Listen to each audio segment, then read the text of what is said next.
Motorcycles and Misfits, coming to you from the Recycle Garage in sunny Santa Cruz, California. Hey everyone, this is Liza, and I am itchy. that fart from earlier just dried, didn't it? I am itchy, and it was worth it. That's all I have to say. Let's see who's here with us today on the Classy Girl Couch tonight, clad in black and orange. It's Miss Emma. Hello, darlings. And this is Miss Emma, and I'm also itchy, but in different places, darling. Gonorrhea. And I suffered an injury on the on the rally as well, but it was worth it. Exactly. Looking dapper in black and yellow, it's Douglas. I'm here. Yes, you are. Yes, I am. Yes, you are. Where did you disappear to? I had to go to Costco to get a chicken. That's right. I'm making chicken soup tonight. Soupy? By the time we get out, they'll be closed, so I had to go. Did you name it Henrietta? No, it's named food. I got to remember that one. Where were you? I had to go to Costco and get a chicken. Seems It's reasonable. the truth. They're in bags now. They're no longer the clamshells. Do you know my son-in-law moved to Paris? I did not know that. And they've got Costco in Paris. Mm-hmm. And you can buy Costco hot dogs for $1.50 in Paris. Yep. It's €1.50. What do they call a Costco hot dog in Paris? You know, like from Pulp Fiction, what do they call it? Le Hot dog. But no, it's €1.50. A hot dog royale. And it's a hot dog. They got a metric system. No. And there was a cause of great celebration when they found the Costco. Mm-hmm.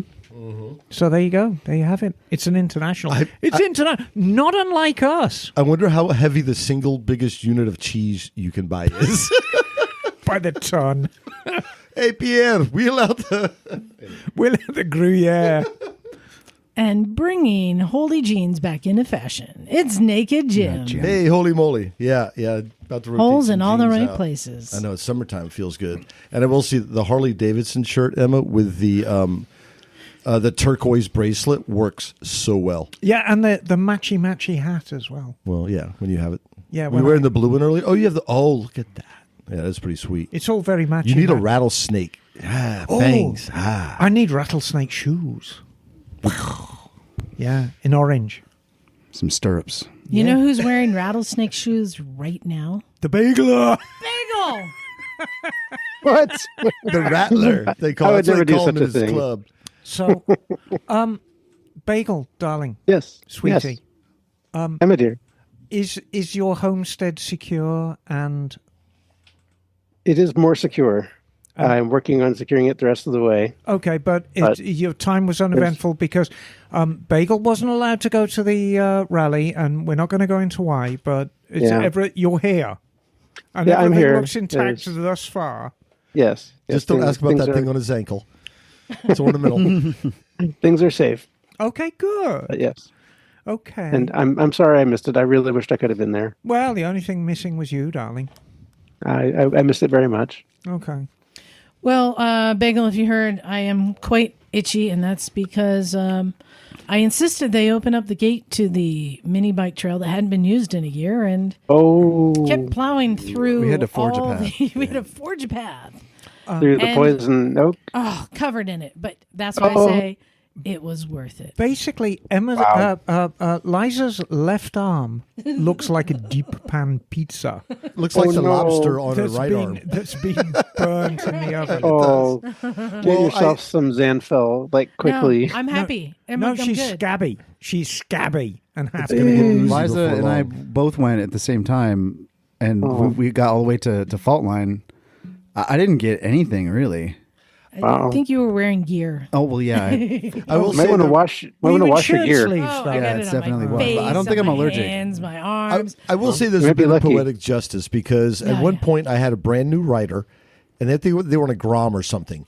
And you're like, no, take him on the mini bike course behind the camp. It's perfect for him to get used to the bike. And I'd already been back there, and it was grown over poison oak. So I'm like, no, I'm not taking the new rider on the poison oak path. So I know it's my turn to talk about my injury. Yeah. So, no, I got up Sunday morning, and of course, Liza had to biff off early to do basically to run the garage. And so I thought, I'll hang out for a little longer and help Matt break down the campsite. And we got to about sort of 10:30-ish. And I started feeling quite... I didn't give you an update. Oh. On this. No, there were some people who said, like, yeah, we checked in with Emma before we went on our ride. And Emma said, I'm in it to the bitter end. I'll be here to see the last person out. And they went for a ride. They came back and you were gone. They were like, right. What happened? What happened? So, do tell. So, I started feeling quite peculiar at about 10:30. So not good at all. And I thought, I need to get out of here. And full disclosure, I am an absolute fiend for cream cheese. If you put cream cheese in front of me, I'm going to eat it. And if you add chives, I'm done. I mean, I'm just going to eat everything. And so, of course, I'd been raiding the breakfast tent. And it did look a little on the older side. And, and I'd probably had about half a pound of it.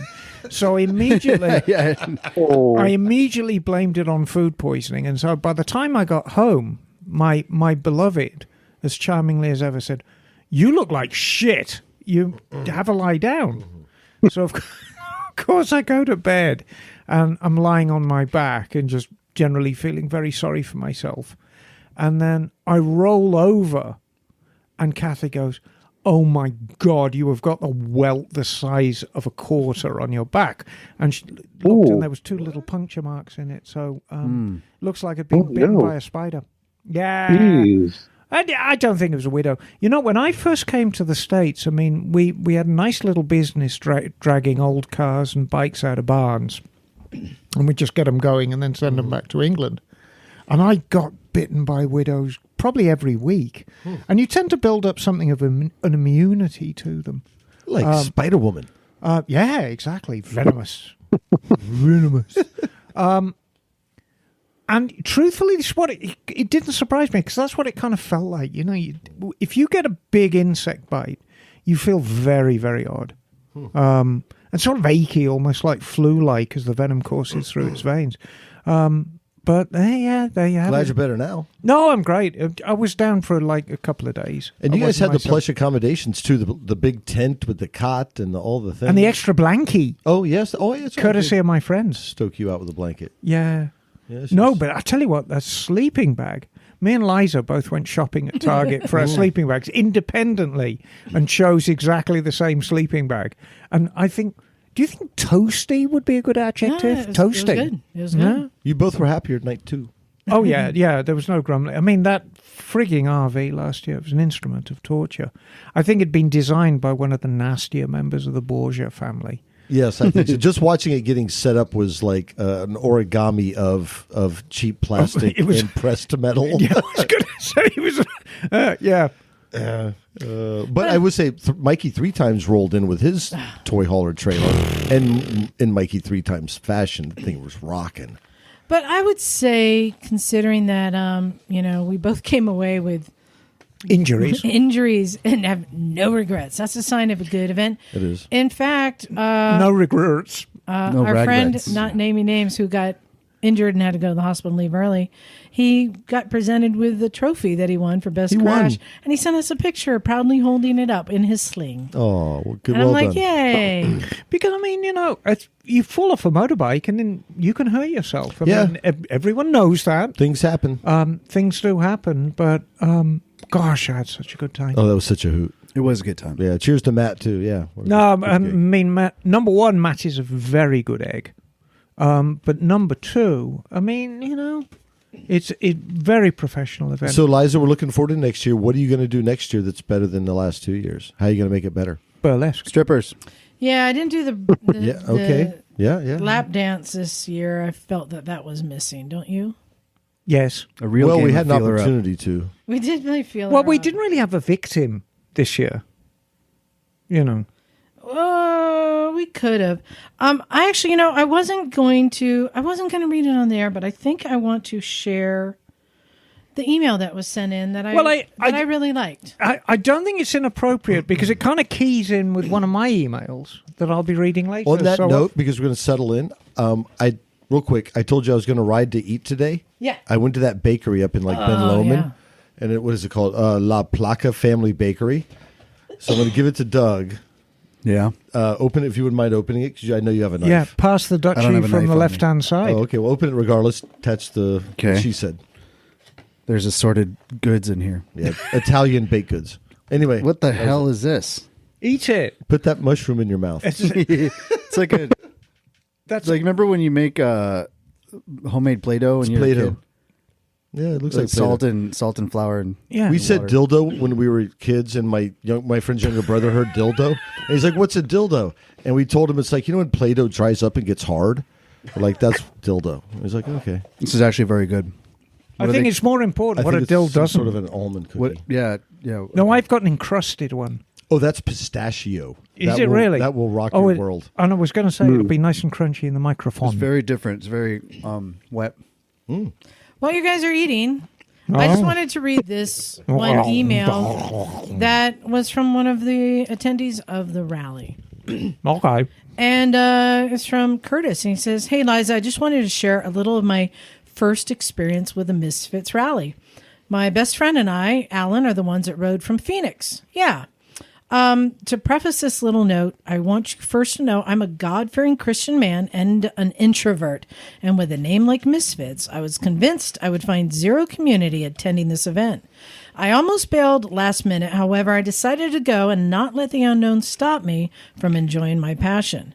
What I didn't expect was that I would find myself to be more welcomed and accepted than I felt in most churches in my 8 years as a believer. I had so many amazing conversations, met some super cool people, was given lots of tips by Jim, Emma, Matt, and others, and all this to say thank you. It's very clear who you are by the people you surround yourself with, and I'm stoked to be a part of it. See you next year." Cool. I love that email from somebody who doesn't know our community and may have had, wasn't sure who we are, what we do, and this came and found that it's all-inclusive, and it's just all about two wheels. I've said it before, and I'll say it again. The commonality that binds us all are motorbikes. And I don't care where you've been, who you are, who you identify as, whether you're fat, thin, none of that matters. Do you like motorbikes? Yes, come and hang out with us. Don't like motorbikes? Probably do better finding another group to hang out with. Yeah, and that's it. Yeah, well, I saw that email in the morning. Did Liza get a cookie? Liza, get a cookie. It'll put your blood sugar through the roof. I'm good, thanks. All right, pass them back then. No, I saw that in the morning when I woke up. And I got to say, it brought so much joy to my heart, like literally. It was such a good feeling. I almost took the day off work. I'm like, I'm so happy. Right? And I think, well, because there's a lot of groups that motorcycles, the binding element, so to speak, but I think we're just really nice people, and we understand that everybody's got their own shit going on in their other life. Come bring your motorcycle, and we're going to forget about all that other bullshit. And it doesn't matter what kind of bike you're riding, how good you ride, or what kind of God you fear. Yeah, it doesn't matter. It's two wheels. And hop on. Let's go for a ride. And I will give Liza credit. We talked about it a little bit, and that Liza's always created this space for inclusion, right? Not to get all corny, but it's true. And I think one thing that illustrated, and I mentioned Doug, is you would invite us to the Pride Parade, right? So Santa Cruz, and Doug and I don't fit your typical mold for who shows up at Pride. And Liza's like, no, come, because you're part of the community that supports the community, whatever. And that inclusion, I think, is contagious. And I think all of us, like any day at the garage, nobody gives a shit. As long as you're nice. There's also no judging. And in a lot of motorcycle communities, it's about how much bling you have on your GS, or what kind of, riding gear you're wearing, or, what kind of paint job you have, or what kind of T-shirt you're wearing. Mm-hmm. None of that matters with us. Anyway, but that was, and just the fact you took the time to write the email. Yeah, because it takes effort to write an email. So cheers Curtis, for taking the time to write. That meant something to all of us. It did. But I thought it also encapsulates what our rally is about. Just like good times and two wheels. You know what? would make those better if they were encapsulated in chocolate. So, Just thought I'd share that. raise your hand You want if another one? you won an award this week. Me. Oh, gosh. All of us did. Wait, there's 4 hands went up. Yeah, 5. Well, let's start with you, Emma. Did you win an award this week? Oh, an award. Oh, no. I won 2. What? So, my dearest friend in the world is a gentleman called Mike McCarthy. And Mike is... Teacher Mike. Teacher Mike. And Mike teaches at North Salinas High School, which is a pretty tough school. And as a kind of fundraiser, every year they have a kind of lowrider, hot rod car show. And it's gotten bigger over the years. You know, there's a couple of hundred cars that show up. How come we don't go to that? Yeah, we should. Yeah. It's I really, would totally really go to that. It's a really interesting demographic. You know, inner city Salinas, of course, and great community, just really, really solid people. And of course, I thought I'd drag out the Thunderbird, which I won an award for with Outstanding Domestic. But that's, I mean, as nice as it was getting an award for that car, and that car, when I bought it, was a multiple award-winning car from back in the day. And there are, so they do these shows out on the wharf. Woody's on the wharf, Thunderbirds on the wharf. There is no shortage of Thunderbirds in this area. So the fact you won one, Right. that's says something. No, there were others there. But when I bought that car, I bought it knowing that it was a multiple award winner back in the 90s. And when I got all the carpets out, there were loads of tickets to car shows in the 90s from back in the day. Anyway, so the Thunderbird did really well. And I had a couple of bikes in the back of the truck. I had Rufus in the back, and Mike brought his Z-Rex and put him in the back of King Kong, took him out there. And the bikes didn't get any awards. But King Kong won an award for the best truck. No, King Kong Didn't even answer it. Oh, my God. King Kong won the best truck. I bet you That's didn't even cool. sound the horns either. Oh, yes, I had to. Because when the judge came around, he said, like, is this in the competition? I'm like, no. He said, right, here's an entry form. Put it in right now. And he's like, and he wanted to know all about it. He says, yeah, Oh, my God. Bob this. And it's like, and he said, this is a working truck. And I said, yeah, well, you know, I drive this. It's my daily. So he could tell you bobbed it. Yeah. Oh, yeah. Yeah. Oh, Jim, you can tell that truck's bobbed the moment you Well, see it. I remember what it used to be, and it looks a little bit like it used to be, but unless you kind of understand truck bodies and all that kind of but stuff. nevertheless, and and there were Ford F-150s and, you know, Chevy Tahoes lifted, $10,000 You competed sound against system. all trucks. And I was competing against all trucks. And I got the best truck. So I came home with 2 awards. I was very, very happy. And I got to support a local school and, you know, and. And sound the horns in front of Yeah, the sound the crowd. horns. And the real winner, I think, is I was talking to the auto shop program, and he said, look, I really want to start teaching these kids about bikes. And I'd like, yeah, I think that's an absolutely great idea. And he said, well, you know, how do we get started? I said, well, do you have it in your budget to go down to Harbour Freight and get a lift? Because that's a starting point. And he said, yeah. And I said, well, if you get the lift, I've got a rather down-at-heel Gixxer and a 954 Fireblade at the shop. And I said, I'll donate them to you with a workshop manual, and the kids could actually break these things down and figure out how they work. And so everyone's going to win because I can clean out my storage area, and the kids can actually find out how superbikes work. And they have a proper shop. Oh, down yeah. there? I mean, it's full auto shop, but they're just not geared up for down and, motorbikes. like, check it out and be down there Well, with the kids. That'd be kinda fun. and part of the thing he wanted me to do is just, you know, go down and give them a pep talk every once in a while. But he's basically, you know, these are 16, 17-year-old kids. I said, you know, these are free bikes, and I'll take them down there. And I said, there's the workshop manual, there's the bikes, break them down, and then build them back up. That's cool. You know, so I think everyone's going to win over it. Doug, Very cool. what did you win? I thought you meant prizes. I won a couple prizes. Yeah. But I mean, basically that on top of Bonehead of the Day. Oh yeah, you did win. You did. Well, you don't even know what happened. I was I'm curious. How did you win? I was wrapping up the DRZ, and I'm putting the pipe back on and the header and everything. Today. Yeah, today. And I'm self-appointed bonehead of the day. I mean, I thought it was funny. So I'm like, to preface this, I hit a deer. So I thought the subframe was bent. Oh, you didn't know that? No, you hit a deer. Because the pipe was not lining up with the subframe. And then after about 10 minutes, I'm looking at subframes online, like, fuck, how much is it going to cost me? This and that, the other.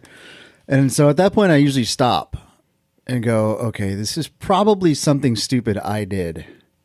Sure enough, I had tightened the header to the motor first without going down the line instead of starting from the back, make sure everything's lined up, and then tightening up the... Right.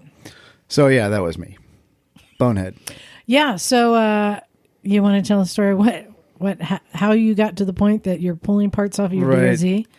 Well, I hit a deer on Graham Hill. That's the road that connects Santa Cruz to Felton. Yeah, that's scary. So the speed limit is 45. I was doing about 50 to 55. You can easily do 70 on that road. Oh, yeah. It's straight. It's a couple miles of straight road. So I was going up towards Felton, just going home, and it was like 12:30 at night.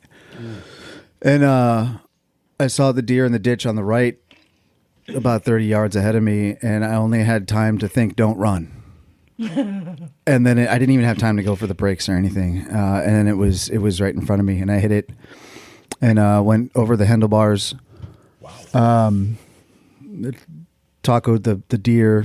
It crapped on the side of my bike and on my leg, and then we went down. At one point, the bike was sliding on top of me, and my eyes were closed, and I was rolling and tumbling and stuff. Holy but shit. Yeah. I remember pushing the bike off of me, and then it got ahead of me.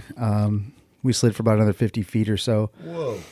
Yeah. And then we both ended up on the white line on the right side of the road, probably a good 100 feet from where I actually hit the deer.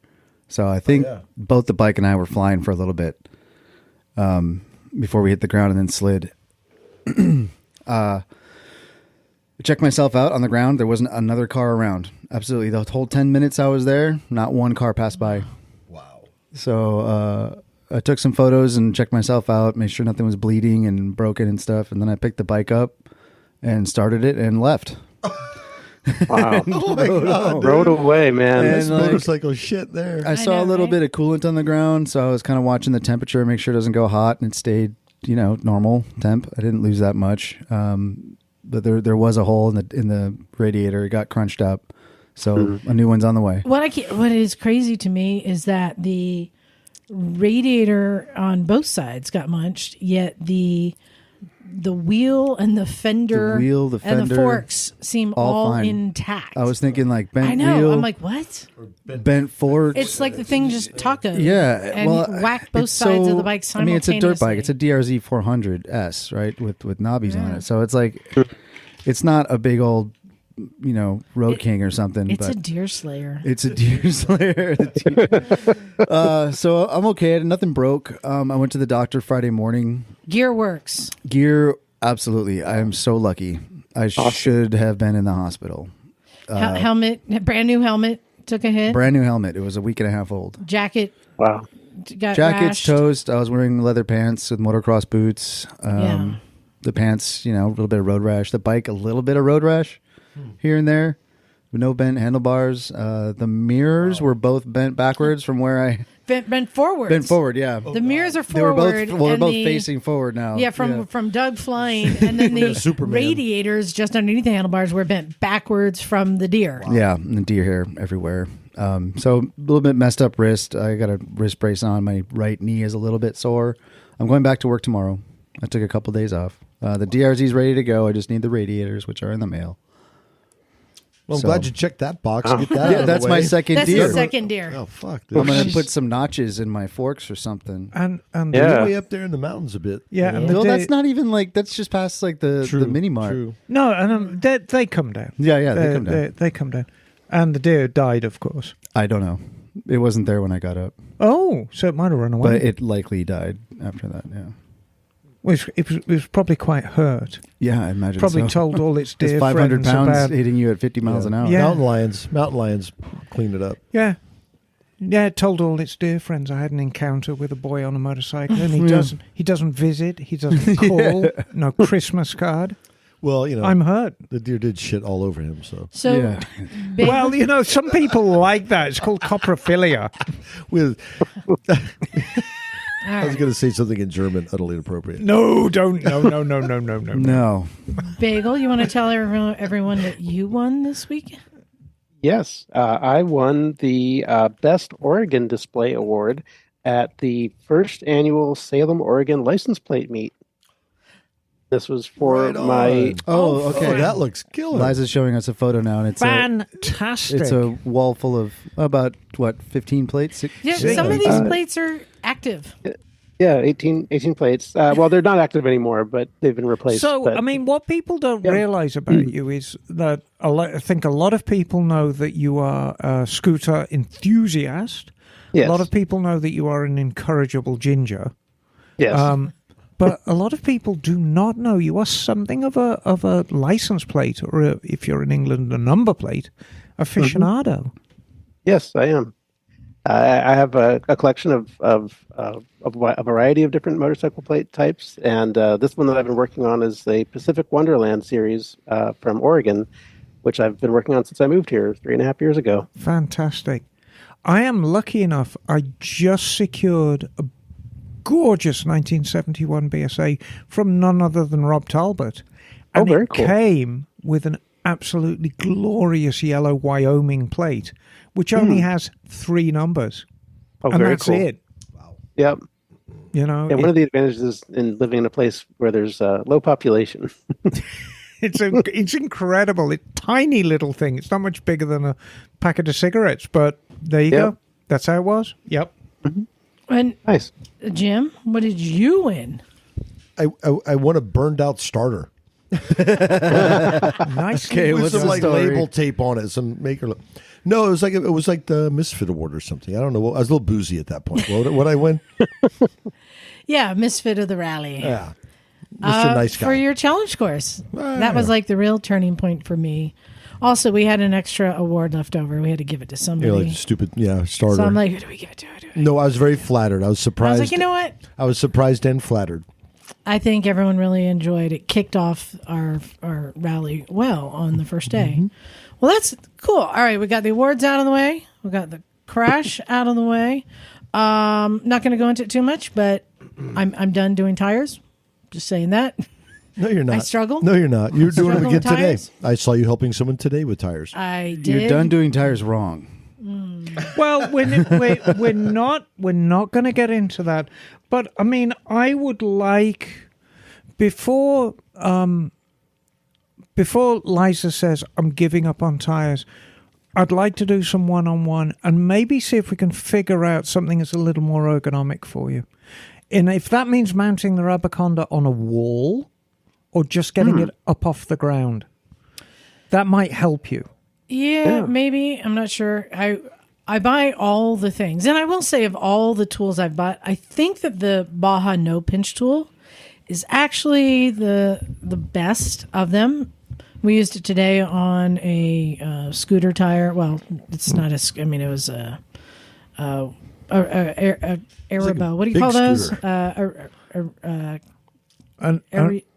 Aprilia. Yes. Yeah. Aprilia Scabo. Scarabo. Scarabeo. Scarabeo. That's it. Scabby. So it's Scabo. not like little 10-inch wheels. But That's not inappropriate for Liza right now. I think we could determine her Just call me left arm is Scabby. Scabo. but the no pinch tool is one that really does come in handy. But yeah, I changed a tire this week and I pull out all the things, all the tools I've bought, and it still comes down to I don't have the strength to get the tire up over the thing that's going to now whip it onto the, I just don't, I had to call Jim. I'm like, I'm tapping out. And in truth, and I'm the first to admit it, I mean, my weight's gone up and down over the years and I turn into a thin person than a fat old tugboat. But the one commonality is, I've got forearms like a brick shithouse. And it's because of my career with tires. And I've got a long, long background with tires, going back to when I was 15, 16. Back in the beginning. Yeah. Right back at my very, very first job, while I was still in school, was fitting car and truck tires with irons. And so I've got that much of a history with them. And you end up with arms like Godzilla. Well, and Liza and I were talking about the frustration doing tires because, we all get frustrated. And I told her the reason why is we don't practice it enough. It's a non-durable skill. Yeah. And like I told her, what we should all do is just spend a day taking a tire off, putting it back on, putting a tube back in. Do it 4, 5, 6 times. And technique is everything. And I mean, this is Doug's life. And I mean, Doug will corroborate. I've fitted 18-wheeler tires by hand with irons. And actually, it's easier to fit an 18-wheeler tire by hand. I've seen, all you need is some hairspray and a lighter. Oh, well, that's just to seat it. But, it is a practiced skill. And just, I'd love to give some one-on-one. Because I believe that the Rabaconda... It's got a couple of little quirks to it, but I think overall it could work well for you. Here's what I find. The Rabaconda did some things, made some things easier. The Baja No Pinch makes some things easier. All these little tools make some things easier, but there's always something I run into where I'm like, I can't get this over that, or I just can't get the tube lined up right. Yes, Bagel. And, yeah.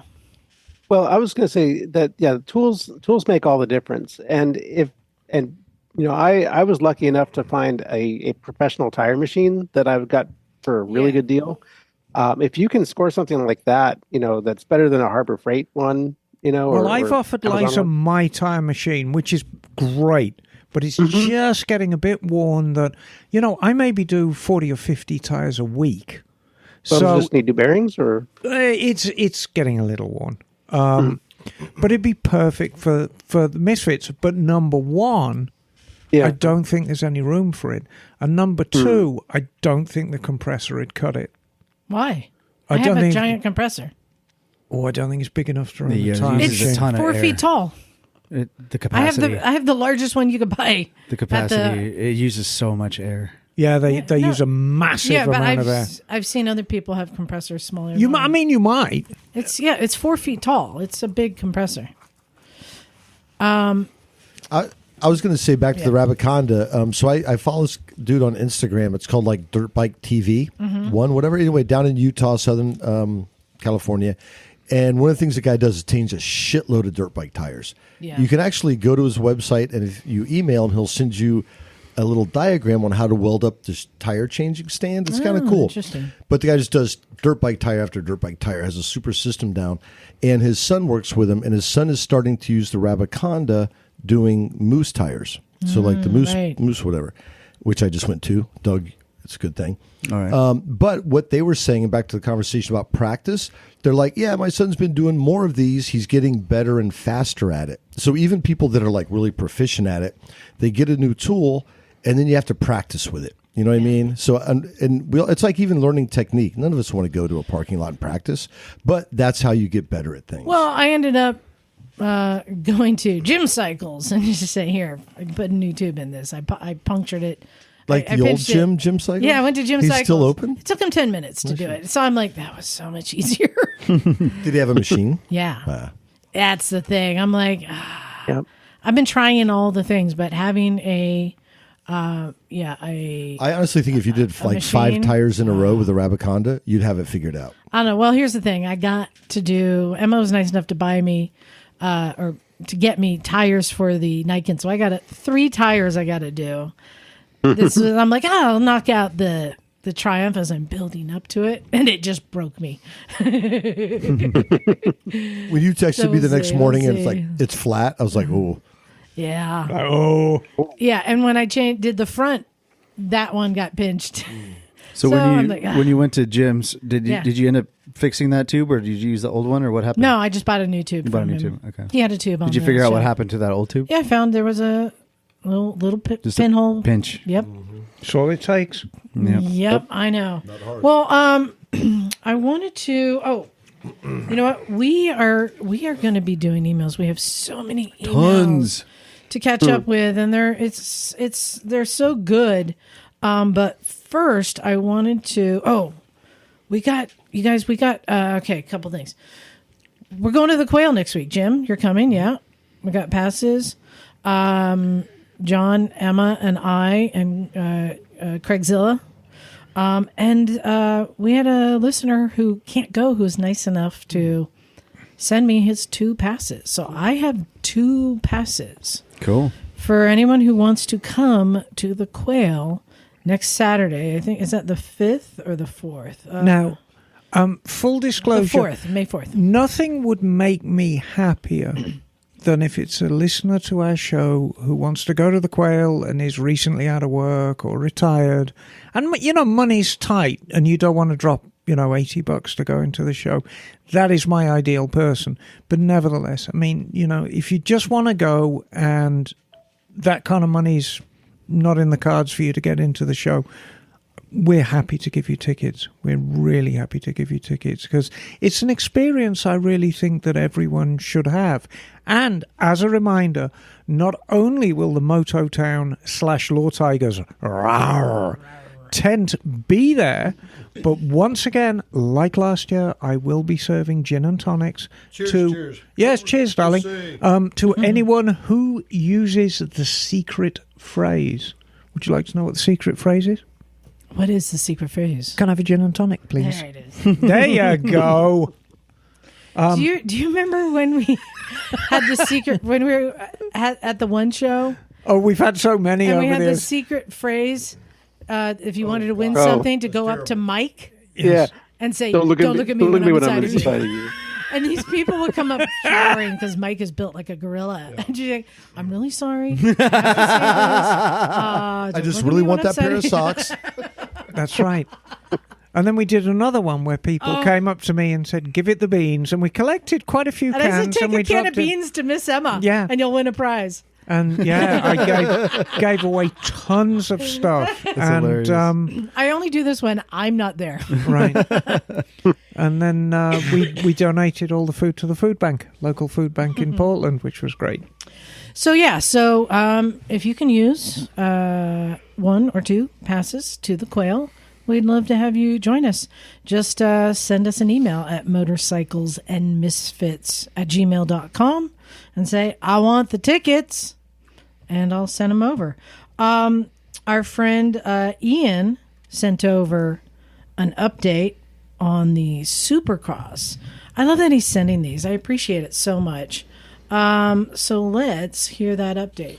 This week in Supercross, the series was in Philadelphia, Pennsylvania for the first time since 1980, where Jet Lawrence would get yet another hole shot and a race win. Chase Sexton would come in second, and it was Jason Anderson who wiped out Cooper Webb in the final turn and took third place. In the 250s, it was the Englishman Max Anstein who got his first win of the year despite having held the red plate. Tom Vial came in second, and Hayden Deegan came in third. Cameron McAdoo is out with a broken scapula. This has been your Supercross 30 Seconds.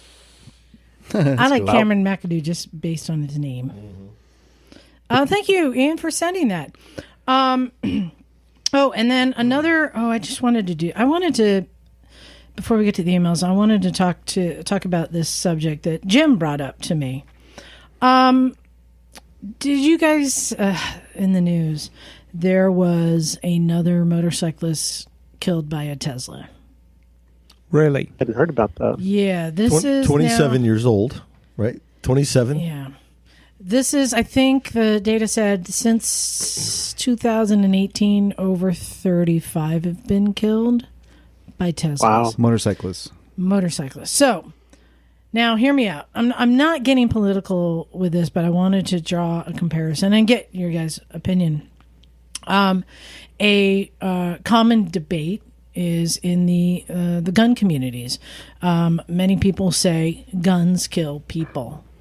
And then usually gun aficionados say, no, people kill people with guns. And don't blame the gun. And I want to ask the question here. Tesla's running over motorcyclists. Do you blame the Tesla or do you blame the driver? Now, what you need to know is they are in self-driving mode. And in this case, the driver he admitted that he was texting, looking at his phone while in self-driving mode. And, I kind of like, how many people die before something has changed?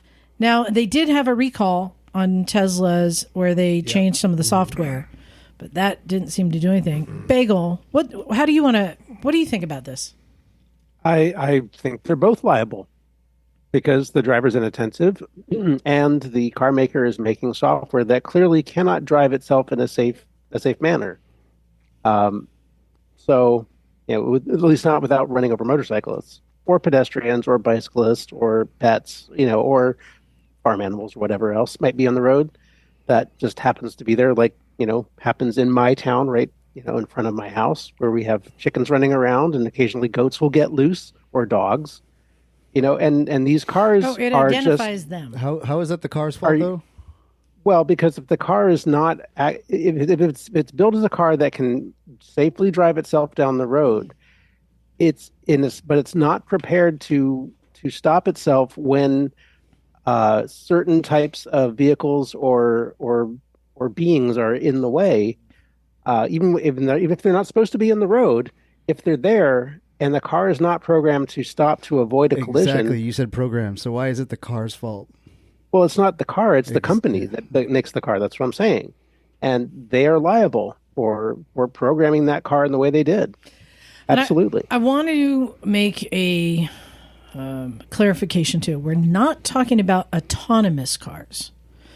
Autonomous self-driving cars that are not piloted by an individual do have more types of sensors to sense the road and the conditions and to be able to drive in traffic. This is the Tesla self-driving feature. And we own a Tesla, so I get it.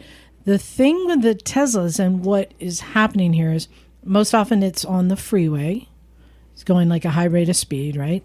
And the Teslas no longer have LiDAR, which detects things by distance. Instead, it uses video cameras and algorithm that determines what it's seeing and how far the distances are based upon what it's seeing. The problem they believe it is that it mistakes a motorcycle close up at night because it sees the red tail light or lights with a car way forward in the distance because it sees the lights and thinks it's a car in the distance. So it just goes straight. And it's programmed to do it that way. Yes, exactly. It's not, the algorithm is not identifying this motorcycle in front of you. So to me, though, I mean, how much fault is to the driver who everything, all of it? Yeah, no, all of it. Well, and I think it's both. As a commercial driver, maybe the only one in the room, it's entirely the driver's fault, and I shall tell you why. When you get behind the wheel, and this isn't actually taught, if you just get a driving license in America, and to a certain extent England, it's very much regarded as a right. It's your right at 16, 17 to get a driving license. It's far from it. It's a privilege. And when you get behind the wheel of any vehicle, whether it's a car, whether it's a motorcycle, whether it's a truck, whether it's a bus, it doesn't matter, you have part of that responsibility of driving is to take responsibility for your own actions and do your best to react to what's going on around you and take responsibility for other road users. And that's clearly lacking in all of these incidents.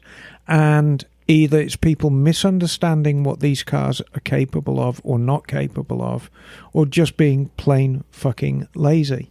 But the fact of the matter is if you're driving a Tesla and you kill a motorcyclist but the self-driving thing was on, that is completely academic. You are not taking responsibility for your actions at the wheel.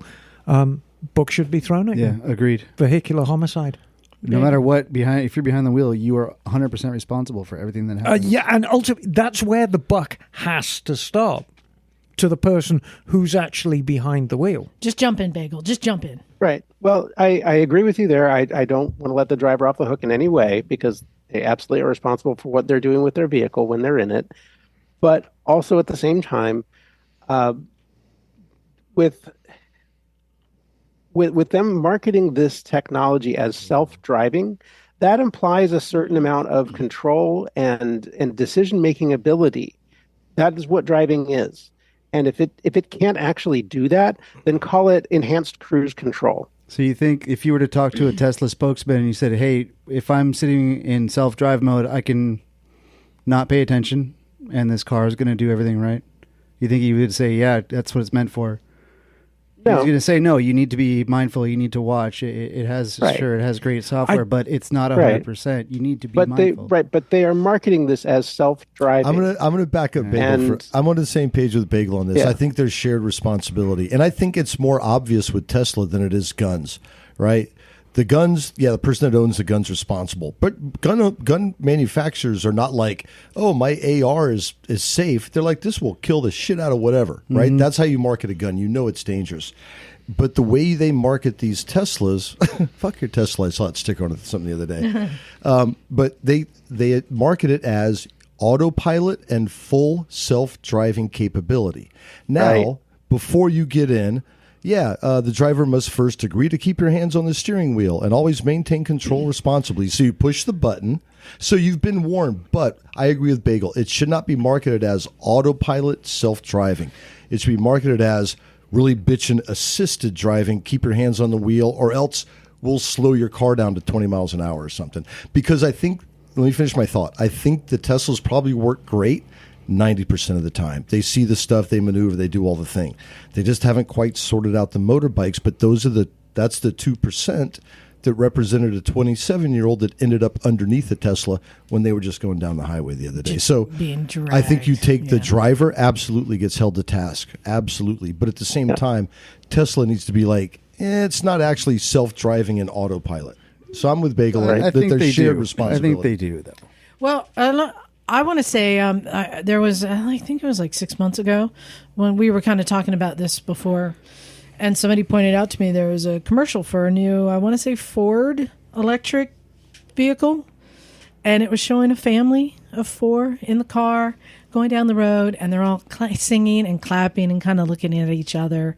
The driver not looking where the car is going and saying like, with the new Ford, you don't have to, it'll drive for you. And I'm like, that's bad, because the car manufacturers are implying you don't have to pay attention. We'll do it for you. And I kind of feel that, yes, the driver is responsible for not paying attention. Even though the car was driving, they are still ultimately responsible behind the wheel. But I also think there's a responsibility that Tesla should shut down self-driving. And I don't understand why that hasn't happened, because it's been shown that it's not being used responsibly. On the other hand, Bagel, weren't you driving with my dad once? And I believe the car's in self-driving mode, and did he not see a car merging or something, and the car got out of the way? My dad didn't notice? There was something where the car, we were driving down the road and the car was trying to merge in and wasn't getting out of the way, and I thought the car didn't react or something. Well, it didn't see the other car that was I don't trying know to merge into it. Statistically, how many accidents may have been avoided because the car is paying attention when the driver isn't. So I want to clarify, say that. But when it comes to motorcyclists, I also feel like, I don't know, is this the job for the AMA or somebody to insist that this feature be turned off until it is improved? I feel this is something that we really need to address right now. My greatest fear when I look into the future, and it's probably long after I've shuffled off my mortal coil, but it may come sooner than you think. It's a simple numbers game. Right now, there's a lot of us and not many self-driving cars. And that's going to change. And there's going to be more self-driving cars than motorcyclists. And less of us. And less of us. And somebody's going to sit down and run the numbers and say, look, it's far easier to pull the plug on riding street motorcycles than it is to pull the plug on self-driving cars. Or right now, just keep running them over. Right? Seriously, remember when Tylenol got tainted? A couple of 4 people died. Exactly. We talked about that, and it changed an industry. They're just going to be like, it still pencils out. We'll just run over some motorcycles. Ford's already run the numbers game with the Pintos.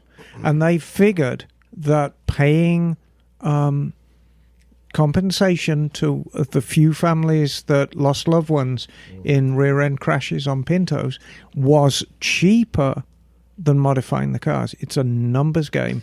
And this is how it is when you're dealing with large corporations, of which Tesla is one and Ford is another. And I feel like motorcyclists' lives are not being valued here. Well, and the reason is well, we just don't have a lobby. I mean, motorcyclists don't have an effective lobby in Washington. Well, that's what the AMA is. That's the AMA. Well, that's why I said effective. We have the AMA, and I wish they were more effective. But candidly, compared to like the car companies and stuff, that's why.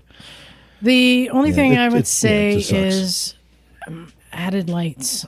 Get a brake free on your helmet. Add lights to you, because there's a whole nother thing out there to kill motorcyclists, and it's the Teslas. Wow. And until somebody makes them make a change, which I don't know how much it costs to shut that down. It's just push the software, right? To shut that feature down. But I know for a fact that, like, in my parents' car, driving an autopilot, and I was taking my hands off. The car knows when your hands are off the yoke. Kept saying, like, you need to put your hands back on. After 3 times of it, like, correcting me, it scolded me, put me in timeout, and turned the autopilot off and would not let me use it for a certain amount of time. They fixed to that, and you can find online people sell weighted bean bags that simulate. Dear Lord. Yes. Wow. There's already products you can buy that simulate a hand on the wheel, so you don't have to. So people hack the safeguards. And the only thing that to me is so crappy about this whole thing, you get taken out from behind at like freeway speed. You just talk about never seeing it coming. If someone makes a left in front of you, at least you got a chance to do something. But just cruising down the freeway at 60, 70 miles an hour, and you get rear-ended by a Tesla at speed, and the people don't even see you. Anyway, if you have an opinion on this, I'd love to hear it from people.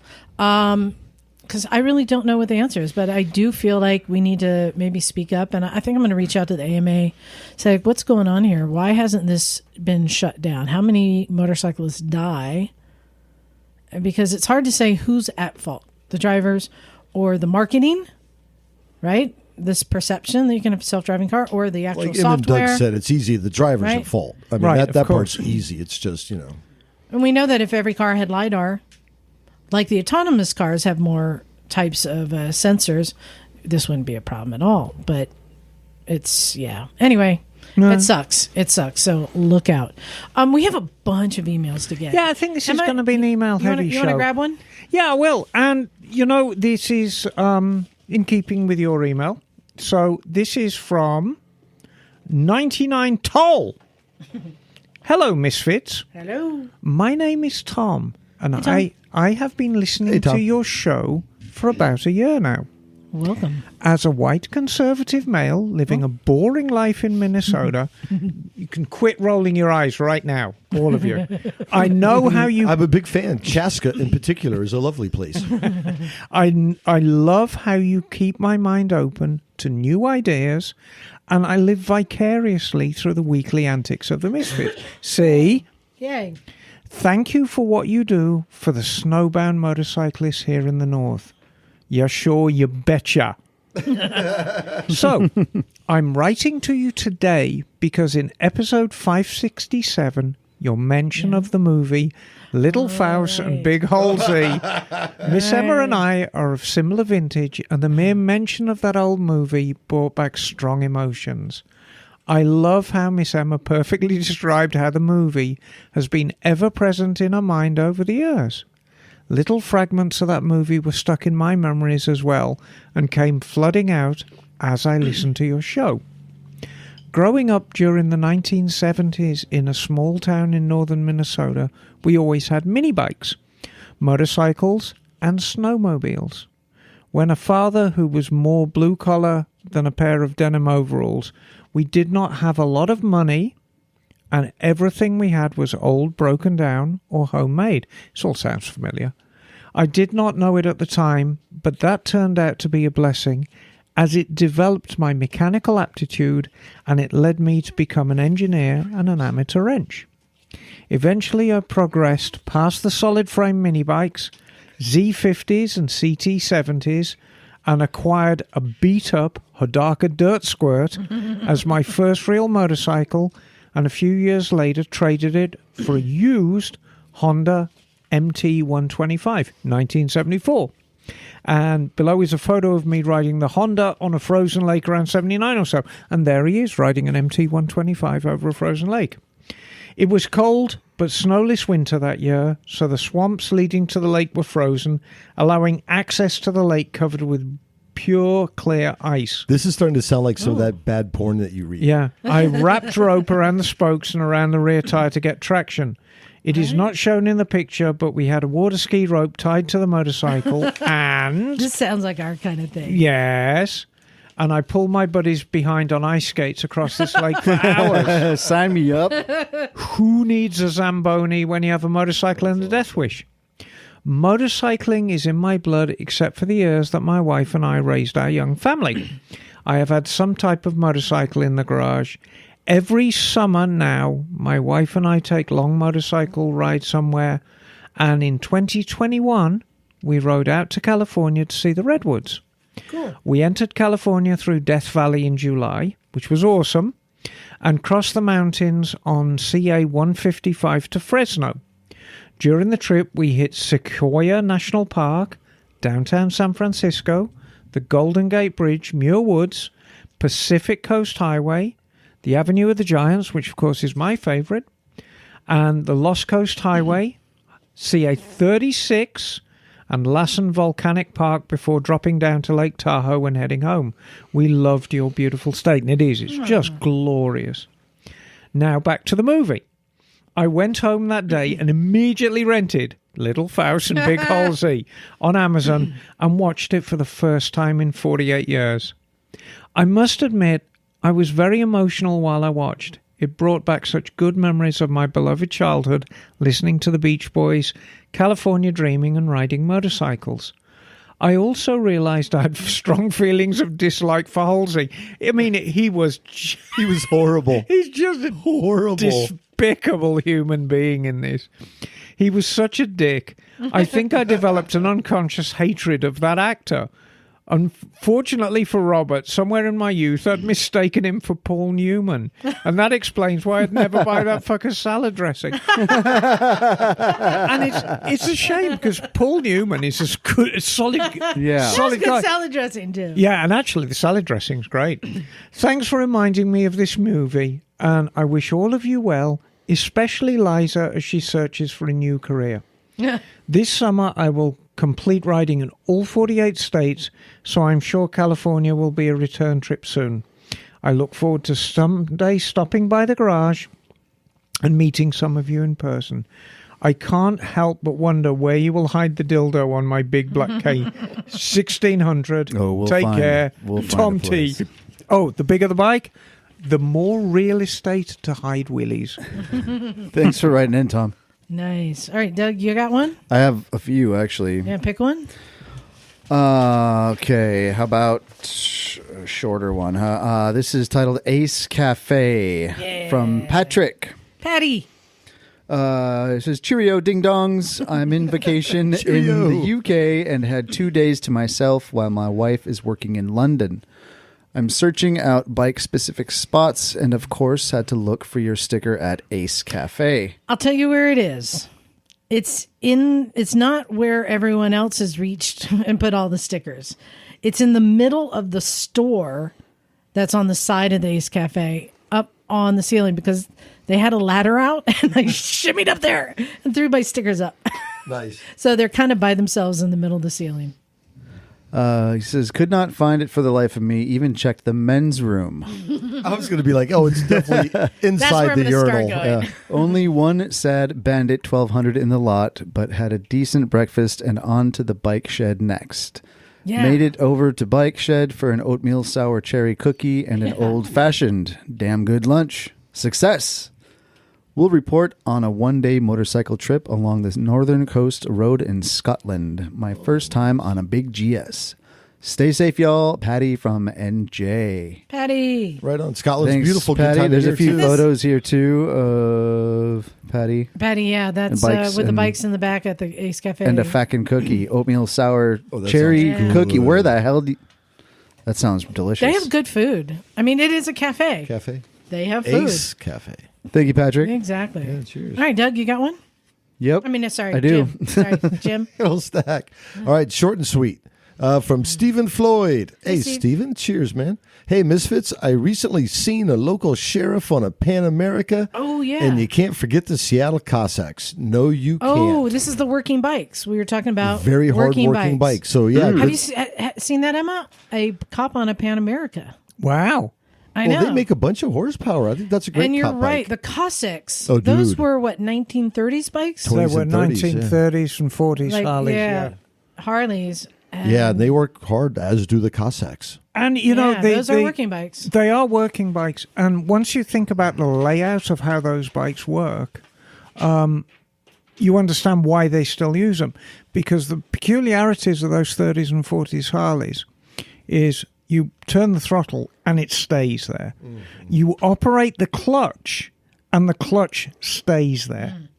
And they're hand shift. So basically, if you put it in first gear, you can set the throttle and set the clutch just to be slipping and not have to worry about those controls. The bike will almost ride itself.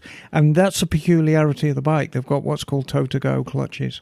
And Those bikes are almost 100 years old. And that's a perfect example because I don't think they were made to be working bikes, but those are the right bike for the Cossacks, exactly. the stunt team, and they kind of get recycled. And when there's a new rider coming in, a young rider, they're like they get network the to find worst out there's one. like somebody who's retired. No, somebody's retired and still has one sit in their basement that they can rebuild and refresh, and they keep them going. Exactly. So basically the worst bike in the fleet goes to the new rider, and it's a rite of passage that they have to actually rebuild this thing and get it into working condition to be part of the team. Make it their own.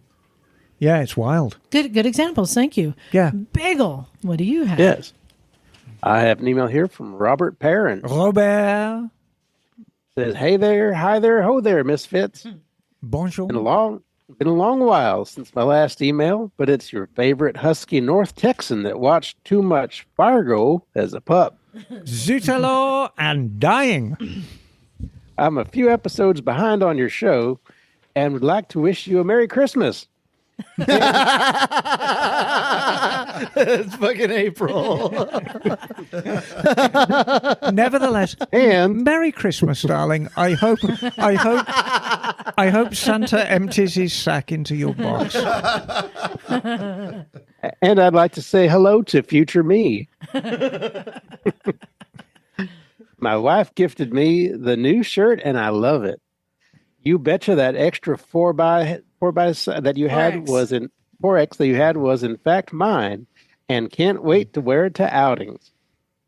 So much has happened for y'all in 2023, and I just want to say, Castles and Curves is on my bucket list. There you go.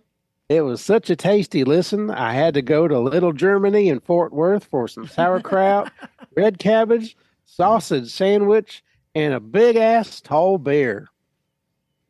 The quail was a big hit, and I'm not crazy far from the Haas Moto Museum in Dallas with the chic and sleek bikes. Remember a year ago we interviewed the guys from the Haas Moto Museum. Right. Yeah. I never been, but it seems to be the only motorcycle museum in the DFW on Google search. At least it's in Gross, Dallas. Hit me if y'all are headed that way. All right. Sorry about your house and dad, John, but you were right about the Tiger 800. The best bike for me ever. And a story for another email. Also, now every time I see a Birdman on the marketplace, I pitch a tent with excitement. Wait, what is a Birdman? A Bergman. Oh, a Birdman. Oh, a Bergman. Right. Okay. Birdman. All right. Liza, Peru looks absolutely stunning. Yes. Shame you didn't try the guinea pigs. But I feel it would take a village worth to make a good chicken finger basket. Or would they be teeny weeny baby back ribs? Exactly. And thank you for making me feel like I have a community. I'm giving my extra shirt to my best friend. Ah, cool. This weekend, we put a new Amazon carb on my broken Total 150, scoot, and he rode on 2 wheels for the first time. Hey.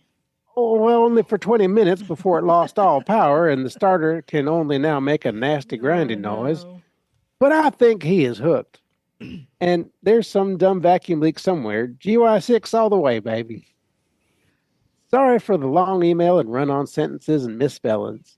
Shout out to Spanner Rash on the YouTubes. And lastly, tell me why. Tell me why. Do I love the smell of gasoline? Oh, I You're love not the it only too. one. Thank you, Robert Perrin. I love it so much. So, When I was a kid, yeah. I used to rub it on my hands. So there's something quite compelling about the smell of gasoline, and one of my favourite shows on TV, which says a lot about my character, is a lovely show called My Strange Addiction. Oh, I saw that one. And there's one where there's what ostensibly looks like a perfectly normal young lady who's drinking gasoline, and we're not talking a cup. We're talking she gets her about a gallon a day. Yeah. And of course, God. her GP is horrified and like, if you continue doing this, you're going to die. Well, the but cost she's per just gallon is cheaper than Diet Coke, technically, right? right, exactly, and that was her methodology behind. But my God, Wow. Word. yeah. All right. I have one, and this is from Josh. I need you to pay attention, Emma. I'm paying attention. I'm hanging on your every word, Liza. He says, "Hey, Misfits, this is Josh from Lebanon, Pennsylvania, and I have a question about my hydraulic clutch. Okay. I took my 2019 Harley out last week to practice low-speed maneuvers. Yes. I've always had cable clutches in the past. Yes. It was about 60 degrees, and I spent about an hour practicing low-speed weaves, U-turns, and Right. tight circles. I'm glad it's nice to hear somebody out there practicing. Well, I'm ready to head home, and I have a case of whiskey clutch. It's gone limp. I decide to use my hand for the job and give it a few good pumps. It stiffens up a bit. Right. I don't have far to get home and head out, get in a second, and as I come up to a stop sign, oh no, it's limp again. I pop it into neutral, sit for a couple of minutes, and get it in a first, which is enough to get me home. I thought he was gonna. Are we talking about a clutch? I thought he was going to pop a little I want blue to make pill. sure. He says, once I'm home, I check to make sure I do have some fluid in the reservoir, and it looks good. I check the engine oil while I'm still on level ground, and it looks good. I have to move it to the slight incline where I park. When I attempt to start the bike, it turns over, revs up, and dies. I wait a little while, clutch is firmed up, and I shift it in first, back to neutral, and then it starts and stays on for the move. I figure I overheated the fluid in the clutch reservoir and the bike in general, but I'm not sure. Am I on the right track? Did I ruin the clutch? Other than generally not overheating the bike again, anything I need to worry about? And again, this is on a 2019 Harley. Right. Did not say which model. Yeah, basically what happened is your clutch in the slave got a little bit warm. And it's, 60 degrees and, Liza. If you keep scratching it that... feels so good. Liza, if you keep scratching that, it will turn into a pig's trotter. A what? A pig's trotter. That's what my mum always used to say. I don't Emma, know. if you keep scratching that, it will turn into a pig's trotter. Yeah. Ugly business. Yeah, nasty business. So what do they make? High temperature hydraulic? Yes, indeed they do. So back in the day, Harley Davidson insisted on .5 silicon brake fluid. And you find a lot of 90s and kind of turn of the millennial Harley Davidson's had .5 brake fluid, and everyone was like, why? And the simple reason is they couldn't design a fucking master cylinder that didn't drip. And the one thing Harleys have are very, very nice paint jobs. And so they didn't want brake fluid destroying basically brand new paint jobs. I mean, even my Superglide, the master cylinder, is a bit weepy. However, common sense prevailed, and from about 2004 or 5, they've gone back to .4, which is hygroscopic. It's got a little more viscosity to it than .5. .5's a bit like wee-wee, really. But it's great because it won't mess up your paintwork. But the new generation of .4s won't either, which is great. They do have inhibitors that'll stop it destroying your paintwork. Stupid question. Is it different fluid for the hydraulic clutch than it is the brake? Same stuff. It's exactly the same. It's .4, which is what I'm coming to. Now, I have... Not on my KTM. No, well, your KTM takes Magura blood. And Magura blood is very expensive. I have a bottle of Magura blood on the shelf at Mototown. It cost me $100. Whoa. Oh, yes. Magura blood is very expensive. But on a Harley, .4 in the clutch, .4 in the brakes. And not all .4s are created equal. So what you want to do is get .4 600 plus. And this is primarily for use in race bikes in the back brakes, where it's a very, very high heat situation. And the boiling point gets raised from 271 degrees to 600 degrees. And if you flush it and bleed it with .4 600, that'll be the end of your problems forever. And you see, the problem is with clutches, it's kind of a problem that exacerbates itself. The engine starts getting warm, and the clutch, the fluid in the slave cylinder starts basically it starts cavitating because it gets bubbles. And so now the clutch can't fully disengage and it starts dragging. And what do we know about dragging clutches? They generate lots of heat. So now it's getting warmer and now it's boiling, and it's a vicious cycle. Is this not a stock setup, what he's running, though? I mean... No, it's stock setup. Then... Not all Harleys have hydraulic clutches, but the ones that do... So how did he get himself in this predicament? Maybe I missed that part. He just let the engine cool down. So just low speed. Yeah, low speed, hot day. Okay, gotcha. I've had similar things like on the Africa Twin. My rear brakes failed after a weekend of camping. And it was just after a little while, the OEM stock fluid just doesn't come. And I think I seem to recall when you dropped it down for service, because unlike Liza, who is not loyal to Mototown, he's loyal to Jim. Yes, yes. Jim Cycle as opposed to Jim Stark. But you made the effort and brought your bike to Mototown. And it's important. I know where to go. It is important, thank you. And I flushed the rear brake fluid with 600. And that was the end of your problems forever. Yep. And it is quite expensive. I mean, it's about 3 times the price of normal stuff. It is not as expensive as Magura blood. Can you let the Magura blood sit on the shelf for a while, or not so long? No, the Magura blood. It's not even really like normal fluid. So it's mineral oil. So you can mineral oil. You can also use it on your butcher block. Yes. You can. So Magura blood is very, very easy to take care of, but it's very pure, so it is expensive. Also makes you poop. Yes. The pity Rolls-Royce owners who have like gallons of the shit coursing through the brakes and the steering and God knows what. But .4, 600, bleed it through. That'll be the end of your problem. Well, Emma, that's exactly what I would have said. You want to go to the next email? I would, indeed. And, here we are from Ike. Ike Spoor. Oh, yeah. Oh, yes. I agree with everything Miss Emma says in everything, and she is the greatest in everything. No, he doesn't say that. But what he does say is, I agree with everything Miss Emma said in regards to my email. And it was a very interesting email from Ike, and it was about... Yeah, it was the whole thing about escalating or de-escalating road rage situations. Okay. And, I'm all about de-escalating it. And, it's worth revisiting, because if you get involved in a road rage situation, you don't know who you're dealing with. I mean, you might be dealing with a fucking psychopath. And on top of that, in my experience, because I've been around the block or two, people tend to get really salty when they've got weapons on them. Yeah. That's when people are at their saltiest, and they're more likely to yell at you and give you the finger and just generally be a complete dick to you because they've got a 22 or a 357 in the glove box. So generally, it's always... Anyway. Not to mention they're usually in a car. Yes, exactly. I also confess that I have flipped the bird at cages who almost hit me, and I'm a little ashamed to admit I did yell an obscenity at the driver who killed my bike. Well, and I think in both cases, Ike, that is completely justifiable, because none of us are made of stone.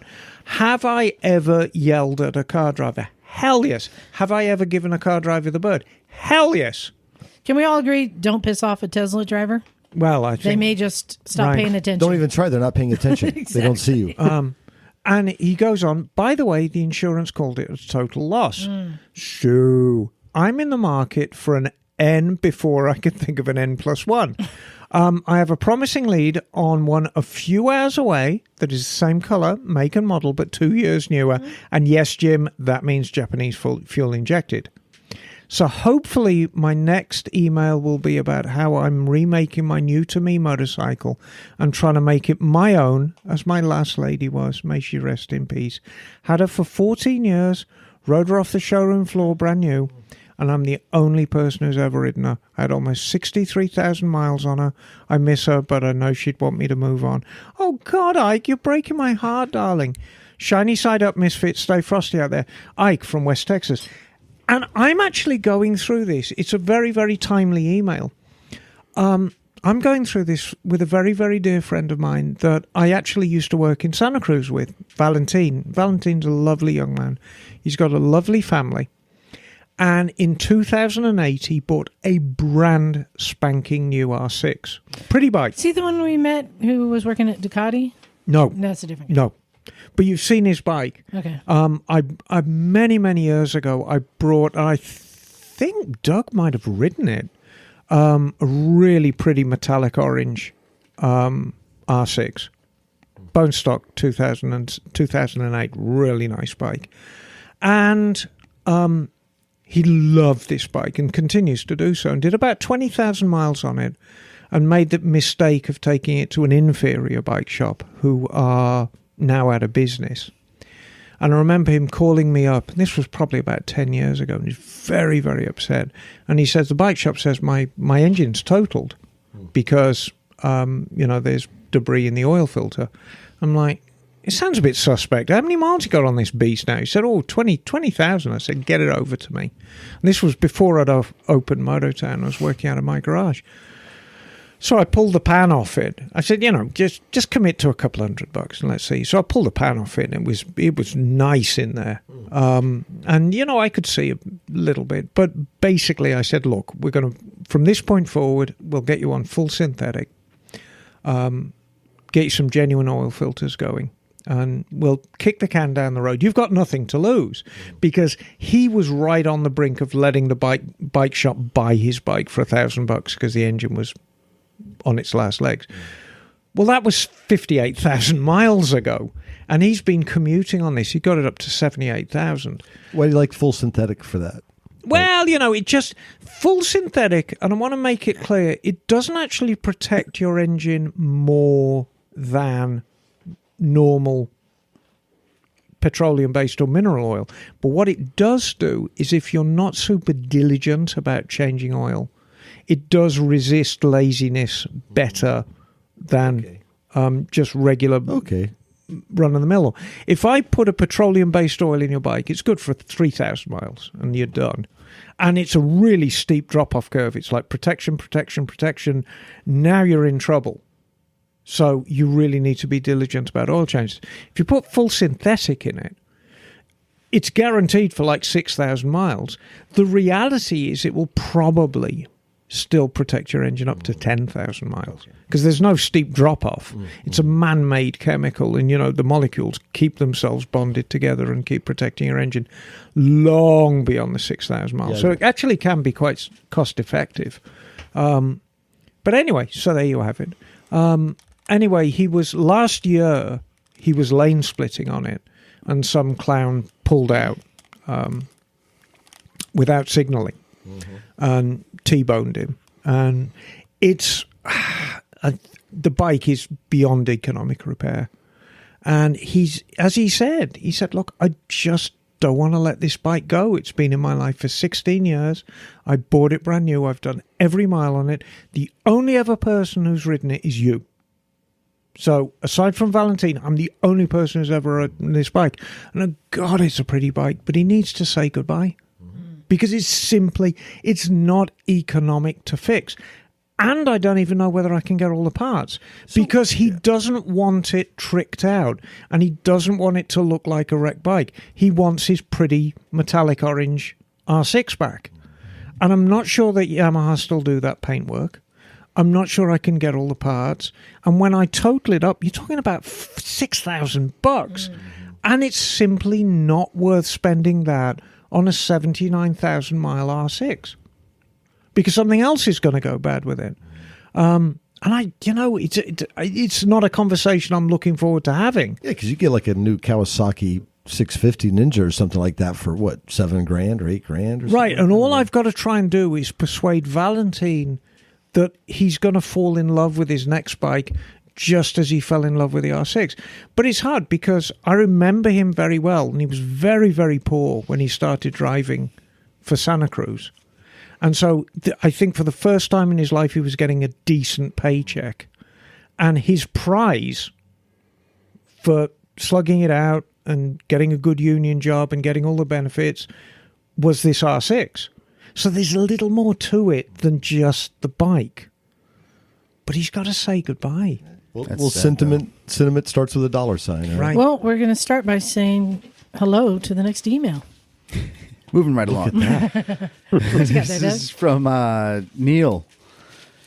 Neil writes, Happy Sunday, Misfits. Wanted to drop a quick note and let y'all know that we're coming to the last couple days of our 10-day Wild Atlantic Way tour of Western Ireland. Oh, right. Yeah. Neil's out there with Betty Lou. Yeah.